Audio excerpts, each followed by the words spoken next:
Hey everyone, this is Schism here. Got a 2,500 point pitch battle, my Ogres versus Lizardmen. Starting off on my opponent's far left, he's a Salamander hunting pack. Then he has, in the building there, is 10 skink skirmishers with blowpipes.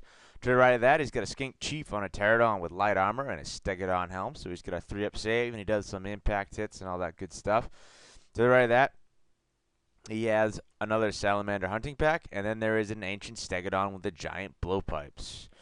In the middle here, he's got 25 Saurus, and in that unit is carrying the banner of discipline. He's got a full command, and in that unit he has his general, an old blood. He's got an enchanted shield, light armor, crown of command, and talisman of preservation. So this is a stubborn bugger. He's got a 1-up save and a 4-up ward, so he's going to be tough to move. To the right is one of those big beefy new Bastillodons. And to the right of that, there is 25 Temple Guard. In the far corner of that unit, in the right-hand corner, that is Gorok. Behind that unit, he's got 17 Skink with Javelin. And in there, there's 2 Croxagore. There's also a level 2 with a Dispel Scroll. And that one has Wild Form and Curse of Andre here. And there's another level 2 on the other side of that unit, and he has Wild Form and Savage Beast of Horus. Also in that unit, there is a BSB Skink Chief with Light Armor, Shield, and Talisman of Endurance. The other level 2 on the far right does have a Cube of Darkness, so he's pretty much got 2 Dispel Scrolls in this army, which is always very nice. Rounding out his forces on the far right, he has another unit of 10 Skink Skirmishers. And right behind the building there, he's got scouted out 5 chameleons, so we'll just hop in the building turn 1. Starting on my far left, I have garrisoned the building with 4 lead belchers. Then I have a unit of 4 Mournfang cavalry with a musician and a champion. And the big beef in the middle, this big nasty wall of flesh and metal, is starting off on the far left. There is 12 bulls with a full command. And then in the middle, there's 10 Noblar trappers. Behind that is 12 Iron Guts. And in that, that unit has the banner of discipline. And in that unit on the far left is a level 4 with Fencer's Blades, Talisman of Endurance, and a Dispel Scroll. So pretty defensive kit, but he's still an Ogre, so he's still got 4 swings in combat, 3 or 4 swings, which is always very nice, and a lot for a level 4. And right next to him is my BSB, and he's wielding a great weapon and has armored silver steel and a luckstone. To the right of that unit, there is 12 more bulls with a banner and a musician. And for spells, I've rolled up Toothcracker, Bull Gorger, Troll Guts, and Spine Marrow. So these are all good spells for when I'm on combat. There's a few defensive spells, +1 toughness and full plus regen I can do beforehand just to try and save me some ogre death. And stubborn is always nice, especially with ogres. You don't have too many ranks, so Spine Marrow is, for me, a must when I play ogres. Thankfully, it's the signature spell. And so with all these ogres in the middle, it's, with my caster right there, I can reach all of these units within 12 inches, and that's where the meat and potatoes on my list is. So a lot of ogres. And on my forces on the far right, there is 3 of these wolves, which are saber tusks. And they're all 6 inches apart, so I don't get panicked first turn, just in case they get first turn and the blowpipes get within range. So turn 1 does go to the Lizardmen, and this is my first game against Lizardmen since the new book. I mean, I have the book, I've read it over, but I don't know quite how they play yet, so I'm a little bit hesitant beginning this game, just a forewarning. So he moves up with these skink around the house here, and then the chameleons go into the house. And then the rest of his army moves up like so, just hiding behind the fence there with his ancient stegodon. And you can see his skink hero on a pterodon flies the hell away from my lead belchers since they're in the building, and that would obviously be my first target. So he is out of range now. And the far left flank, he moves up his salamander to try and get some to puke some fire on to my ogres. In the magic phase, he tries to cast a couple spells, but then he throws 6 dice at the bounce spell on top of the Bastillodon. And he rolls, I try to catch it, I don't get it. And he rolls a 6 for the type of attack it does, so it is 2d6 strength 6 hits. He rolls 11, and he rolls 11 wounds. Oh, no, it was 10. Yeah, no, yeah, 11 wounds with that spell. So, first turn, Bastillodon is taking out 3 2/4 ogres, so that is not good for this unit at all. So that was, I wasn't expecting that to come out of the Bastillodon turn 1, and I didn't, you know, I was in shock at this point because this unit is already in some serious trouble. And then on the shooting phase, his giant blowpipes open up, and he manages to do 1 wound to the ogres on the far left. So it's turn 1, and I'm already down 4 ogres. That is not a good sign. So my turn 1, I take my wolf saber-tusk thing on the far right here, and I charge it at the chameleons in the building. He stands and shoot, and he kills 1. And then I charge with the other one, and he flees out of the building, and I charge with the other one, and he flees once more. So I'm trying to get the chameleons out of the picture, but it did cost me a saber-tusk to do so, which against skink standing and shooting, I guess is to be expected. So let's hope that pays off. Now, with the Mornfang being movement 8, I think I need an 8 to get into his Salamander hunting pack, and I was hoping, if he stayed, I made it, and then I overrun into his Stegodon. I like my chances of the Mornfang versus his Ancient Stegodon. Since I'm Strength 5, it won't be too hard to hit him, and he's only got a 3-up armor save. I think I can chew through him, at least win combat, and he's cold-blooded in a 6, but his general's right there, so I wasn't planning on breaking him. I was just planning on munching him down. However, he does flee with his Salamander, and I attempt to redirect into his Stegodon, and I make the attempt to redirect, but I do fail the actual charge itself. So my Mornfang are kind of sitting there, but it's not a position for the bad position for them. And even if I do get flamed by that Salamander on the far left, he's only going to hit 4 models, do 2 wounds, and I'll probably save him. So it's still not a bad position there, and it sets me up for a charge in next turn. And so I go ahead and I move my lines up like this. I had to reform my bulls a little, or to fit past the Mornfang, who are at an angle now. My Noblas move up generously ahead of the lines just to get in the way, gum them up, and hopefully make them take a few dangerous terrain tests to soften up some of those sores. And you can see I quick reform my bulls on the far right since there's no point to them being 4 wide. I don't need those attacks. I need some ranks, and I really don't want to take too many attacks with them since I'm already down almost 4 whole ogres there thanks to the Bastillodon. So the magic phase, I managed to get Troll Guts off just in case he decides to flame them with, the Salamander. I have a little extra security, or if he decides to take his Stegodon in there. And I do manage to get Spinemare up in Bull Gorger. It is a bull unit that I moved up the farthest, and it's the most depleted, and it's staring across from his Temple Guard with Gorak, which is stubborn also with Gorak. So both of his main blocks are stubborn, which is pretty amazing. Gorak is a bargain for the points cost he is, being toughness 6 and a 2-up save, and pretty much immune to Killing Blow and all that good stuff. And he's with the Temple Guard, so there's some stubborn Temple Guard without even a slant in it, so that's always nice. And so I don't want, if he does make this charge, he needs about an 8 to get into him. I don't want to break, because he will definitely win in combat. In the shooting phase, my lead belchers open up. They kill the Salamander here, and they kill one of the skink, but they do pass their panic test and stick around. Then Lizardman turn 2, he goes to rally his chameleon skinks, and he fails the rally. I mean, leadership 5 with the skinks is a big hit in the new book. They went from making their leadership test on a 58% chance of making the leadership test to a 52, even though it's only, a few less. It makes a big difference. So, yep, the chameleons are done, so that paid off there with the Saber-Tusk. And then he takes his skink here, and he moves him up to try and deal with the rest of my Saber-Tusks on this flank. He takes his 2 lone skink crew here, and he puts them in front of my Mornfang to gum them up, so I stay out of his lines. He does rally with his Salamander. His general's right there, so they're on a cold-blooded 8, which is pretty tough to fail. So they turn around.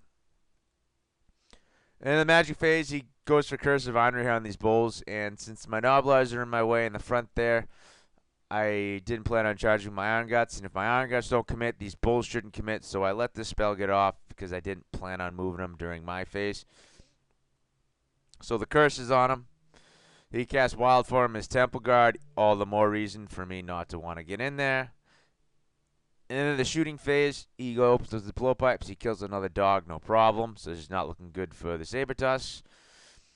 And his giant blowpipes open up, and he takes in the whole. Well, he does, yeah, 2 more ogres, not 3. Pardon me. There was already 2 wounds, or 1 wound on that ogre from the previous turn. So he does 2 more wounds to this unit and finishes off that ogre he started last turn. My turn 2, I take my Mournfang and do what I have to do, and I charge him into the skink handlers. That should be no problem. And I take this unit of bulls and I try and get into his Stegodon. I needed an 8. I figured it was worth a try. The stand and shoot from the giant blowpipes takes 2 wounds off this unit, and I fail the charge.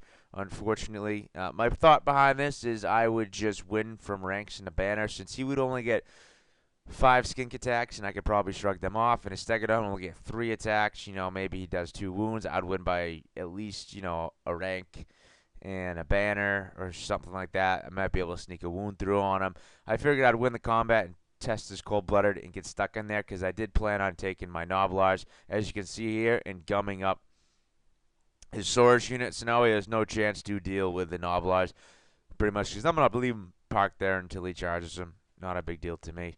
I can fight the rest of his army off. So I take this Sabertusk on the far right, and I just move it up past this skink there. I know we're just going to reform and shoot it off the board, but at this point I really didn't have much to do with it besides put it on the side of the building, and I didn't feel like playing games with the skink on the far right. I don't have anything else that the skink can really make an impact on in this game. So in the magic phase, I do manage to get Troll Guts up on this unit just in case he wants to take a Stegodon in there. It'll be a very unwise decision, since that'll pretty much spell the end to any wounds he might be able to do to me. In the shooting phase, my lead belchers open up, and they put 1 wound on the Salamander and 1 wound on the skink crew. So they've been diminished, but a poor showing for the lead belchers this turn. So yeah, I crush the 2 skink, and I just reform to face his lines. And that is a quite ominous position for the Stegodon there, because I am going to charge into it next turn with any luck. Turn 3 for the Lizardmen, he does take a Saurus in, and with 25 Saurus plus the characters, 26 Saurus in this unit. So he's got to take a dangerous train test on every last one. He fails 1. That is an astronomical occurrence, but poor Noblars apparently set a bunch of piddly little twigs up there for a trap, and yeah, didn't pay off. So, he reaffirms his skink here, and he aims to shoot some darts up the wolf's ass. So there you go. I don't plan on that wolf lasting through the turn. He takes a Stegodon and reforms him to face the oncoming charge of my Mournfang, because if he stayed the way he was, I would be in his flank, and that's not good for him.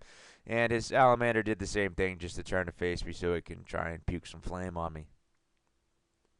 In the magic phase, he Irresistible Force Curse of Honor here on my Iron Guts, so now I have no desire to move them whatsoever. I mean, I'm weapon skill 3, he's weapon skill 3 pretty much in his army, except for his Temple Guard is weapon skill 4, but still, I need 4s to hit him. And with great weapons, I really don't want to be needing 5s to hit him. So this pretty much takes this unit out of the game for a turn. I did plan on throwing as many dice as I had to stop this, but he alleviated me of that decision when he decided to miscast. So he dimensionally cascades here, and the template comes down, kills 8 of his skink, puts a wound on his skink hero on a Pterodon, puts a wound on the Bastillodon, and it fails to wound the Temple Guard, it fails to wound the chief, the caster himself, and he does not dimensionally cascade himself into the warp. So all in all, not a bad trade-off for Curse of Honor here. Could have been worse. So here the Bastillodon gets off his bound spell, since he didn't have any more dice to really throw at anything else. So this time he rolls D6 strength 4 hits. He rolls high and manages to peel off an entire Iron Gut, since I won't get any save for it. So the Bastillodon has pretty much made up his points in Ogre blood at this point. So good for the Bastillodon. So yeah, the skink here. Yeah, I know it's not 10. We played it as 10. He forgot to bring the extra models, so that's why it looks like it's 6 or 7 of them. So, we know that's not the traditional skirmisher formation. We looked it up halfway through the game, but we decided it wasn't going to play a major role, so we left him in the checkerboard pattern for this game. So yeah, they take out the Sabertusk, so poor Sabertusk. In the combat here, I had to laugh because the Saurus couldn't kill 10 Noblar, especially since he had his Old Blood in there. I think the Old Blood missed with 4 out of his 5 attacks, so... Yeah, so he does 8 wounds to the Noblar here, and I do none in return. Go figure, Strength 2 is Amazeballs, so yeah. He wins the combat, and I flee, and he goes to pursue me, which I thought was a questionable move. He was better off staying with his battle lines, but apparently he wanted to chase down my Noblars since he didn't want to try to take a more dangerous terrain test. But the problem with the pursuit is he didn't catch me, and he put himself right in front of my lines, which is not a good place. You can see how far out in the open this unit is. They're very susceptible to double flank and a charge. But no, I didn't roll enough of my Noblar to go through the unit, so now I am sitting with those stupid Noblar in front of my Iron Guts, gumming everything up. So what I thought was a good plan turned out to be a horrible plan since my Noblars failed to flee through my Iron Guts. I should have measured it out better, but the Curse of Honor here really didn't want to make me, move my Iron Guts. But yeah, this is not looking good here in the middle. But it's also not looking good for Lizardman because he's now giving me his flank with his Saurus. So turn 3, I promptly take this unit of bulls here, and I take it in the flank. Take them into the flank. And I take my Mournfang here, and I charge his Stegodon, and the way I angled it and how I closed the door to him, I dragged the Salamander unit in to the combat as well, which is all the better. Should be able to feed me some easy combat res, so I should be able to win this combat and force the Stegodon to take a test. So I take my Iron Guts here and I quick reform to get the Noblars out of my front charge arc, so I'll be able to go into the Saurus unit here to help out my bulls here, because I don't plan on killing too many of them since I need 4s to hit and 4s to wound, and he's going to be stubborn. So yeah, I'll probably win the combat, but I don't think the Saurus is going to go anywhere on a cold-blooded 8. So I reform my Iron Guts here to get around the Noblar, and when I reform, I got to take the dangerous terrain test here, so I take 1 wound, which is not too bad. I'll take it as a fair trade, and now my Iron Guts will be in the game next turn. So in the magic phase, I just throw some dice around. I get Toothcracker on my bulls here, so they're toughness 5, and I got Troll Guts, so they're toughness 5 with regen. So I plan on being pretty stalwart here. My lead belchers open up and kill 3 of the skink partying in this frat house here. And the combat here, he does 1 wound to me. And he's on his flank, so he's only got, 8 Saurus attacks and his Old Blood going, which the Old Blood can be pretty nasty. But, yeah, he does 1 wound and peels off that last Ogre there. And I managed to do 4 wounds to him, which I think is astronomically bad. I'm getting 3, 6, 12 attacks from the front, plus Champion 13, plus another 12 attacks from the back. So I got like 25 attacks, and I managed to move a piddly 4 wounds. And that's including impact hits and stomps. That's pretty atrocious. But I still win the combat. I force him to take a test, which he passes with ease, and then he reforms to face me. So now he's facing my bulls, but he's going to get the flank of my Iron Guts if all goes well. In the combat here, I managed to do 2 wounds to his Salamander. I kill it. I don't kill any of the skink there, which is pretty bad showing. And the way it is, I only had 1 Mournfang going against his Stegodon, but I did manage to sneak through 2 wounds. And the skink did nothing, but the Stegodon with his 3 attacks, the Ancient Stegodon, he hits with all 3. He does 3 wounds. I fail all my armor saves, and I fail my parry saves. So that Ancient Stegodon peeled off a whole entire Saber Mournfang cav by himself, which I thought was pretty amazeballs for him and pretty frustrating for me. However, I still win the combat and force him to take some tests, but is within his general's leadership, so it's not really a big deal for him. So Lizardman turn 4, he takes his Temple Guard here, and he finally makes the move to get in my face, so they move up like so.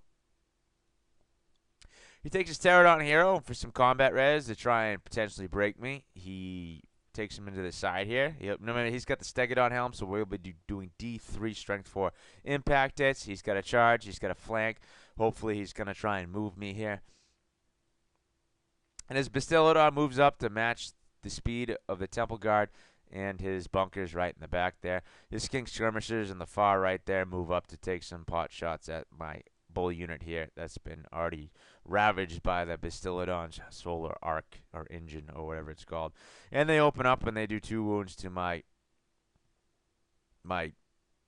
bulls here with their blowpipes. In the magic phase this turn, I remember he tried to 5 dice. He rolled a 5 for the magic phase. He tried to 5 dice wild form on his temple guard, and I was able to dispel it. I think he drew my scroll in this turn, so because I just didn't want him getting, any type of... No, he tried to get the wild form on the Saurus unit. That's what he tried to do, and I dispelled it. That's right. And I could not have strength 5, toughness 5 Saurus here. That's just brutal. So, in the combat phase here, I still got Troll Guts up here and the Tooth Cracker. So, he managed to sneak through a piddly 2 wounds. And I only managed to do 3 wounds to the Saurus, which is just horrible again.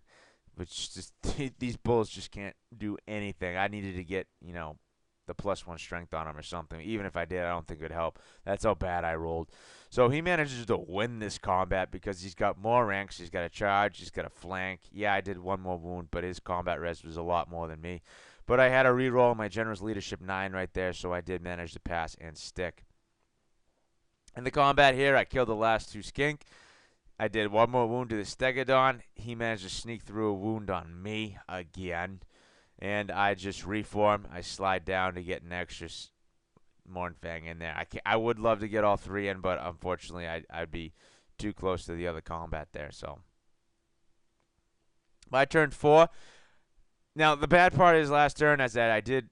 Oh, this turn... Yeah, last turn I did rally the Narbalars, which is horrible. I was hoping they'd flee, run through my Iron Guts. I'll take the rerollable 9 leadership test. I don't care. But since they rallied, that's why I had to reform around them, which was bad news. So I had to take the Narbalars in order to be able to get my Iron Guts in. So the Narbalars go into the flank, and another valiant effort to prove their worth to the Ogres here. And the Iron Guts go in, and I know I won't get too many attacks. I think I'll only get my BSB and my General there and 2 other Iron Guts in. But hey, it's combat res, so let's do this. Now, it's interesting here. I take these bulls and I move them right in the face of the Temple Guard. I know this is a bad matchup for these bulls. I know that I'm going to lose them. I don't really care at this point. I just need them to gum up the Temple Guard because I don't want to take the Temple Guard into the front. I don't want them charging my Iron Guts.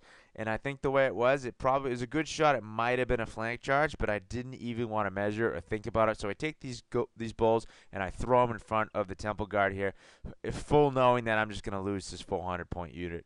And I don't really care because I just want my Iron Guts to stay in this combat and buy some time. And in the magic phase, the first spell I go for is I throw 2 dice at Spine Marrow, and he lets it go. And automatically I know that I'm in good shape now. I don't think you realize the potency of the spell and the position that I'm in right now, especially since he's got a stubborn guy in that Saurus unit that I'm fighting in the middle. So, yeah, I have to kill that hero or kill this Saurus unit down to nothing and still kill that hero in order to get my units out of this combat. So that gives him plenty of time to set up a flank charge with a Temple Guard, and a flank charge of Temple Guard into an Iron Gut unit might be exactly what he needs to sway this combat in the middle. But now with Spine Marrow up, that guarantees that, or doesn't guarantee, that gives me a lot better shot of sticking and gumming up his Temple Guard unit. Because in my mind, even moving these bulls up, he would have charged me, he would have decimated me, I would have been on Snake Eyes, and I would have ran away. And then he could just reform and charge the flank or charge the front of my bulls and just get a crap ton of metric crap ton of combat res. Or he could have, overrun, next turn reform, and then get into the side of my Iron Guts, and that unit's definitely doomed. He had a couple options here had he had stopped Spine Marrow, but he didn't. So that was huge. And then the rest of my magic phase, I try and force 1 and 2 dice everything, but he had enough dice to stop everything. So that Spine Marrow was critical. So, and then into the shooting phase here, my lead belts just open up at the party house here full of skink, and they fell 3 more. So there's 4 left.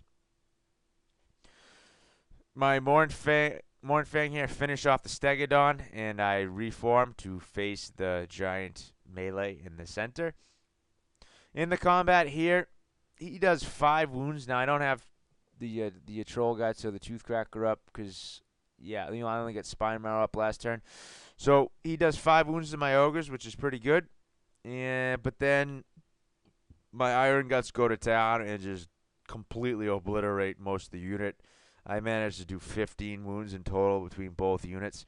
And he doesn't get his parry saves to the side. He doesn't get any armor saves versus strength 6. So my BSB kills 4, I think, and the iron guts kill another, I think, 4 or 5 between them.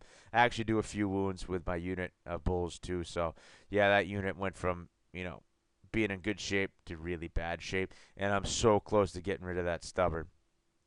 Now the interesting thing about this situation here is this actually legitimately pulls my iron guts out of this combat. There is no physical way I can actually move them into base contact because of the Noblars being there. Had he directed those source attacks, any of them on those Noblars, and killed them, I would have had to slide down and put my iron guts into base contact. So essentially, him not allocating attacks on the easy to kill Noblars here pretty much meant that my iron guts were free to do whatever they want, because there is no possible way I can slide down to meet them. So they are essentially out of the combat now. So turn 5, he takes the only thing he can really do here is he takes his Temple Guard and his Bastiladon, and he charges into my bulls here. And he moves his bunker up to support. How the Bastiladon doesn't have any impact hits is beyond me, but it's a giant hulking armored mass. How that thing's going to charge and not do anything? Was it just charge you and sit down and tickle you? Like, I don't understand how that doesn't have some sort of impact. It's a wall. It's pretty much a brick wall with legs. So in the combat here, I do 3 wounds to him, which I think is actually not so bad, because I need 4s to hit him and I need 4s to wound him, and he's still got a 5-up save. He, however, coming back at me, needs 3s to hit me, and he needs 3s to wound me, and I just get a parry save. Now, he does have Gorak in here. He's got his 4 attacks. He rerolls hits, and he's got Predatory Fighter, so there's a good chance he's going to get more than 4 attacks a turn. So he's pretty brutal. He does manage to do 12 wounds to my bulls, which just completely cuts that unit in half. You can see them all laying down there. Now, this is exactly what I thought would happen. He would come in. I would have been on snake eyes. I would have been completely and totally screwed. But since now I'm stubborn, and I'm on my general's leadership and a reroll, I'm stubborn on my leadership 9, and I passed the test. So this is why that spell was so important. So I stick. In the combat over here, since there's not much for me to attack, I get a lot less attacks. I managed to kill 1 more Saurus. I put a wound on his old blood, which is always nice. He manages to do 3 wounds to my unit of my bulls, which isn't too bad. And we both stick once again. I think I win the no, I think he might have won this combat. He put me on a test, but I stick around. So my turn 5, I do the only option I really have at this point. I take my Iron Guts, I charge his Bastiladon. It's a pretty bad charge. I can only get my, a 1 row of attacks in the way it lined up. But I'll take it. Hopefully I can have some combat res and save these bulls here if they don't get mulched down. So my Mournfang charge is Pterodon here to get it out of the way. I don't want him having that +1 combat res. It's bad enough he's stubborn. And since now more of my attacks have to go on his old blood, who is extremely resilient, I have to rely on getting some sort of combat res here to try and at least force him to take a test. His BSB is out of range, so he doesn't get a reroll here. So in the combat here, the old bloody is extremely pissed, and he does 6 wounds by himself on my bulls here, which, yes, means he did Predatory Fighter a few times and get that extra wound through. And I do manage to kill the last remaining member of that Saurus unit, so that's gone. And you can see my Mournfang overrun past the Pterodon right there, the Skink Chief, to threaten his bunker and all his magic users. In the combat here, his Temple Guard go, and they do 7 wounds to my bulls here, and I managed to do 1 piddly wound to him in return, so that's not good. And I slide my BSB over to face off against the Bastillodon here, and he rolls pretty bad. The guy behind him rolls pretty bad. I do 1 wound to the Bastillodon, so that's still sticking around. So I lose this combat by a lot. But I stick around with both units, which is very, very nice. I mean, I did get the charge. I got extra ranks. I got a BSB, so I wasn't rolling. I think I was rolling on 7s here with both units, or close to it. After all the combat res was said and done, I was either 6s or 7s, but I managed to pass it with my rerollable save. So his turn 6, and here comes the Desperation. His skinks come into the side to add combat res to the combat in a desperate attempt to break me. He bails out all of his characters out of the skink bunker here to try and save that. And he pretty much feeds the skink bunker to the lions, as he has to, because the Mournfang are ready to mulch. And there you can see he reforms the vase. And the combat here is starting to dwindle down, and I realize the futility of the bulls versus this old blood. There's really no chance. Even if this old blood was on his own, I think he pretty much could have taken out all these bulls. So yeah, he does 5 more wounds to my bulls here, and I do no wounds in return. He wins the combat, but I still got 1 rank, so I stick around because I'm steadfast. And my Narblars decide not to stick around, so these little chaps decide to run off finally after they've pretty much screwed up my whole battle line. They found it appropriate to now peace out, which I wish they did a lot earlier.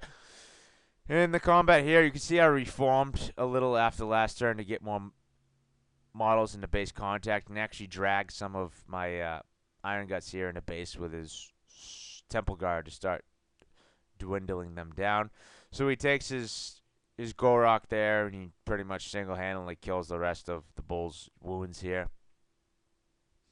And my Iron Guts go, and they take out a few, and the bulls took out a few too. So 2 more Temple Guard down, and the Bastillodon bites the dust. And yeah, he does 3 wounds with his Temple Guard. He does 3 wounds to my Iron Guts too. So I think I lose this combat again, but I managed to stick around. The bull unit's completely destroyed. My Iron Guts were the only one testing here, and they stick around because they are. She's only got 1 row of Temple Guard now, so I was steadfast here on a rerollable 9. So Ogre's turn 6. I take my Mournfang Cav. I charge into the bus here, and yeah. The magic phase, I managed to get Troll Guts off, which was really big, because I forgot to roll for Troll Gut. I forgot to roll for my Troll Gut save initially, and then I went back and rolled him after this combat.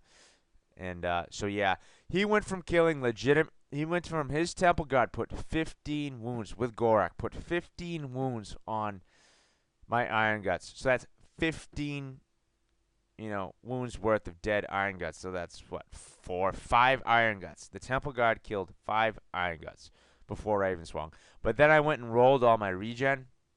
And I rolled all about 3. So I lost 1 Iron Gut instead of 5. I rolled ridiculous. Now, this wound on my sorcerer here is, no, actually, I take all that back. This wasn't combat right here. This was my miscast. I got Troll Guts up on this unit. This is when I first got Troll Guts up on this unit. I miscast, and I did the small template, and I did a wound to my level 4, and I did 3 wounds to my unit. So that's where the dead Iron Gut came. However, I did forget that Troll Guts, and that's coming up right after this.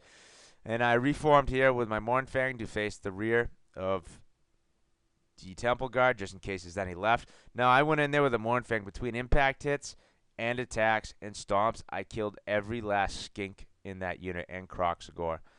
So they just got completely pulverized.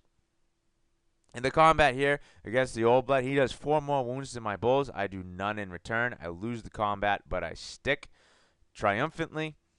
Now, yeah, the combat here, he goes first, and he does 15 wounds to me. And so that peels off 5 ogres. But then I remember my regen, and I save all but 4. So I still rolled really hot on my regen saves, which is amazing. I'm telling you, those Temple Guard, watching them peel off Iron Guts like they did was a frightening sight. Had I not had Troll Guts up, the combat probably still would have went the way it did because he wouldn't really affected my attacks at all. But it's still a scary prospect to see your Iron Guts fall that that easily. So that miscast was quite fortuitous for the Iron Guts. And then my unit with my BSB there, they haul off and kill 9 Temple Guard. And this is where my opponent decides to call the game because even though they're stubborn, yeah, well, he called the game, but it happened to be turn 6, so it didn't really matter. But at this point, it was pretty clear to see that if there was one more turn here, the Morn Fang would have came into the rear, and that unit would have been ground to dust. So that was the end of the game. So victory to the Ogres, although we thought it was one-sided, but when it actually mulled down to the end there, it was a lot closer than we thought. So the key to this game, I thought, was definitely that Spine Marrow spell. That was a very pivotal moment in the game. Like I said, that saved my Iron Guts from taking the Temple Guard on, and especially watching the devastation the Temple Guard did against the Iron Guts, it was quite impressive. And had that Old Blood, had he killed also that one of those Nobblers and dragged my Iron Guts back into combat, then that Old Blood wasn't going to go anywhere most likely, and he would have been able to get the Temple Guard in the flank, and it just, yeah, that would have spelled doom for my main battle line there. So the next one down, the Old Blood. Wow, those guys are impressive. I've never faced an Old Blood, like that. I mean, I faced them in the old book, but I guess I haven't faced Lizardmen in a while to remember how just devastating these guys can be, especially since they're base strength 5, toughness 5, 5 attacks. They start with full plate mail, and then you just give them light armor, and they got a 3+ save to start with. These guys are pretty resilient, in the Stubborn Crown with Cold Blooded 8. They are a one-man army. It makes you really think, is magic really worth it when you can just flood the board with a couple Old Bloods? And Gorok, man, Gorok is essentially an Old Blood. With those rerolls to hit, he's gonna get 4 hits in pretty much, and that gives you an extra chance to get some predatory fighters. And he's toughness 6. He's only got 2 wounds, but he's toughness 6. He's got a 2-up save. He's tough to killing blow or anything like that. The guy is well worth his points, and stubborn. So you can take a Stubborn Crown and Gorak, if you're playing special characters, and you can have 2 stubborn blocks of swords. That is pretty vile. So yeah, Old Bloods and Gorak, definitely 2 thumbs up for him. What a great character. And he's got a few other abilities too, like that. If someone charges him, any models in base contact take dangerous terrain tests. So if a chariot charges into the unit, that could, that's a chance for that chariot just to kill itself before it even gets a chance to do anything. So yeah, Gorak's definitely 2 thumbs up in my book. Another surprise contender was the Bastiladon. Man, its stats, it's cheap for its points, but I think its stat line's kind of wonky. Strength 4, yeah, I guess the Thunderstomp, but it's strength 4, so what really can it do? It's only got 3 attacks, but it doesn't. Its tail attack strength 10, but it doesn't do multiple wounds. It's a giant club. It's like having it's like pretty much like a stone thrower landing on your head. How does that not have multiple wounds? But I don't understand. Like it's got a 2+ save, it's toughness 5. Yeah, that's cool and all, but I think it's a little confused on what it should be, but that solar arc definitely puts it in a perspective for me. The potential for that thing, even if you roll a 4 or 5, it's doing 2d6 strength 5 hits. That's like pretty much like a fanatic, rolling through your lines. Especially, if you're taking level 2s, if you don't want to use wild form, just start throwing your dice. It's just an inert bound spell, so if you miscast, you can't break it. So if you're not going to take a Slan, I would definitely take a Bastiladon. And if you don't need your skink magic or whatever, your priest, or you don't need wild form if you take level 1s, or you don't, whatever, you have leftover dice because you failed to cast, just throw it all on the Bastiladon and just try and blow some stuff up. Rolling a 6, 2d6 strength 6 hit is pretty dangerous. It's good for clearing chaff. The few times he got that spell off, he killed almost 4 ogres the first time. He killed a whole ogre the second time. That's not a bad trade-off for just some power dice you weren't really going to use anyway. So, yeah, that's Solar Engine. And plus the +1 initiative. That was huge. I mean, it gave Saurus initiative 2, so the Strike and Simo with my ogres. It gave the Temple Guard initiative 3, which is nothing to sneeze at, especially since it has strength 5, weapon skill 4. It's pretty neat to have that extra initiative around. You don't really think about it until it comes into play. But yeah, initiative 3 is not so bad on Temple Guard. So yeah, the Bastiladon definitely won a place in my heart in this game. Is it worth the points? Is it fun? Yeah, and it has the potential to do something. It definitely does, especially I mean, rolling a 4, 5, or 6, 2d6 strength 5 hits. That's a decent magic missile, and you don't have to worry about miscast. So yeah, I mean, yeah, I would even think of not taking maybe a 1 level 2 with a dispel scroll and taking 2 Bastillodons, and then whatever magic dice you get, just throw them all on the Bastillodon. Saving all those points on not taking a slant. I mean, you could take a couple of old bloods and then have some serious fighting potential. So yeah, it's something I didn't really see a purpose to before this game. I was kind of jostling it over in my head what a use was, but actually seeing that bounce spell in act, it's something. It's utility. It definitely has a place.